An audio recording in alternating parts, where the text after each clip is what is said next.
Hi friends, welcome to my channel TS audio story. आज मैं आपको एक ऐसी कहानी सुनाने वाली हूँ जिसे सुनकर आपकी आंखों में आंसू आ जाएंगे और पता चलेगा कि गरीबी असल में गरीबी किसे कहते हैं। एक दिन ठेले पर भार अधिक होने के कारण रामू उसे ठीक से संभाल नहीं पाया और तेज गति से आती ट्रक के नीचे भिड़ गया। अगले ही पल उसकी मौत हो गई और उसके पीछे रह गई उसकी पत्नी जानकी और दो छोटे छोटे बच्चे गुड्डी और गुड्डू। एक तरफ रामू का अंतिम संस्कार किया जा रहा था और दूसरी तरफ उसके बच्चे बिलख रहे थे। नहीं इसलिए कि उसके पापा मर गए थे, वह तो भूख से बिलख रहे थे। उन्होंने कई दिनों से पेट भर खाना नहीं खाया था और आज तो मुंह में एक निवाला भी नहीं गया था, सो भूख से ही रोए जा रहे थे। माँ, माँ कुछ खाने को दो ना, बड़ी भूख लग रही है माँ, कुछ दो ना। कोई पत्थर दिल भी इस दृश्य को देखकर पसीज जाता। पड़ोसियों को भी दया आ गई, अगल बगल से खाना आ गया। बड़े दिनों बाद आज गुड्डी और गुड्डू पेट भर के खाना खा रहे थे।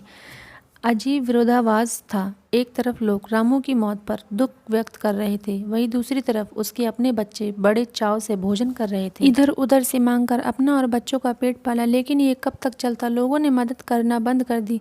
जानकी पागलों की तरह काम खोजने लगी, लेकिन तमाम कोशिशों के बावजूद भी किसी ने काम नहीं दिया। जब थक हार कर लौटी तो बच्चे उम्मीद से उसकी तरफ देखने लगे। गुड्डू तुतलाती आवाज़ में बोला, क्या लाई हो माँ, जल्दी से खिला दो, बली भूत लदी है। माँ रो पड़ी और बच्चे समझ गए कि माँ के पास कुछ नहीं है।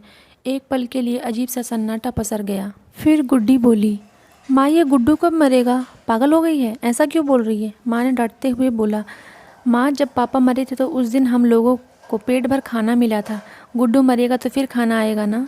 गुड्डी की बातें सुनकर आंखें फटी की फटी रह गई। उसके पास गुड्डी की बात को कोई जवाब ना था।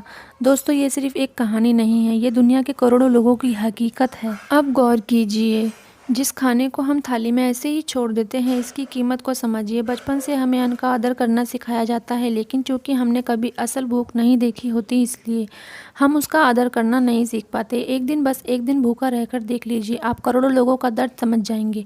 चलिए हम प्रण करें कि हम कभी भी अन्न का अपमान नहीं करेंगे, हम कभी भी खाना बर्बाद नहीं करेंगे, हम कभी भी होटल जाकर 2 लोगों के बीच 4 लोगों का खाना नहीं मंगाएंगे।